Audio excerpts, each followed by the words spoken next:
आज अपन लोग पढ़ेंगे क्या? संज्ञा। संज्ञा का शाब्दिक अर्थ क्या होता है? संज्ञा का शाब्दिक अर्थ होता है नाम, जिससे हम उसको पहचान सके। हमें यहाँ पे लगा नाम या पहचान कराने वाला शब्द, उसे हम क्या कहते हैं? संज्ञा। संज्ञा की परिभाषा हमने क्या लगाई? संज्ञा की परिभाषा सुनो।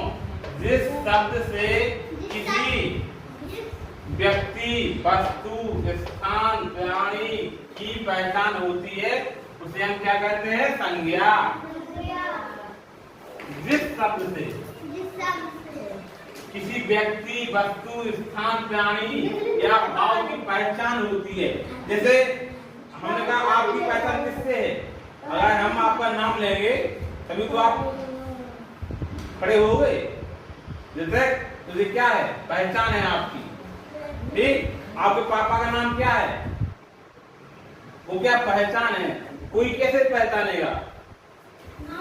नाम ही लेके पहचानेगा ना। तो वही तो हमने लगा कि जिस शब्द से किसी व्यक्ति, वस्तु, स्थान, प्राणी को पहचानते हैं उसे हम क्या कहते हैं? संज्ञा। जैसे ये क्या है? अब आपको इसका नाम पता नहीं होता तो पहचान पाते? नाम से ही तो पहचान हो रही ना है? ये क्या है? तो किससे पहचान हो रही आपको? नाम से ही तो हो रही। अगर आप इसका नाम नहीं जानते, जैसे छोटे बच्चे हैं, वो पहचान पाएंगे क्या है? उसको नाम ही पता नहीं है। समझ में आई? हाँ, जैसे पहचान पाओगे जब इसका नाम पता होगा तभी पहचान पाओगे। वही हमने इसमें लिखा है। जिस शब्द से किसी व्यक्ति, वस्तु, स्थान, प्राणी की पहचान होती है उसे हम क्या कहते हैं? संज्ञा। संज्ञा शब्द का शाब्दिक अर्थ होता है नाम या पहचान कराने वाला शब्द। समझ में आई? संज्ञा कितने प्रकार की होती है? 5।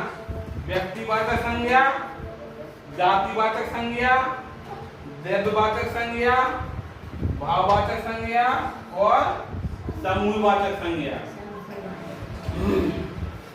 5 प्रकार की होती है।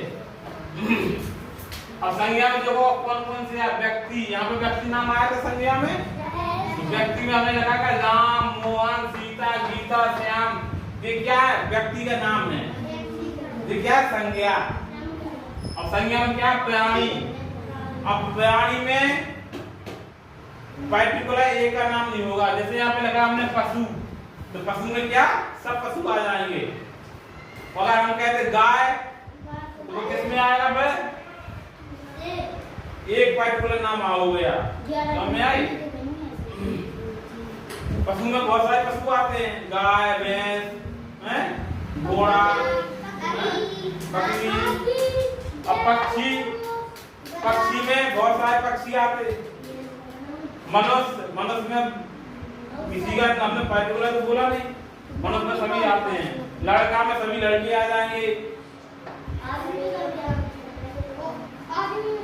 हाँ, अब आप स्थान देखो। यहाँ पे स्थान में क्या आएगा? नगर, शहर, गांव, गली, पाठशाला। तो किसी शहर का नाम झांसी आएगा, मतलब दिल्ली, बम्बई। ये क्या है? स्थान के नाम है। क्या है? हाँ, स्थान का नाम। वस्तु में क्या आएगा? वस्तु में क्या आएगा? मेज, किताब, कलम, कुर्सी, पेन, जो आपको दिख रहा है हमेशा ये वस्तु में है। तो किसे क्या है? वस्तु में आएंगे ये सब। समझ में आई? और भाव में प्रेम, घृणा, खुशी, दुख, ये क्या है? भाव। तो इनको क्या कहेंगे अपन लोग? संज्ञा है। ये सब क्या है? तो संज्ञा कितने प्रकार की होती है? 5। कौन कौन सी? व्यक्तिवाचक संज्ञा, जातिवाचक संज्ञा, द्रव्यवाचक संज्ञा, भाववाचक संज्ञा और समूहवाचक संज्ञा। समझ में आई संज्ञा?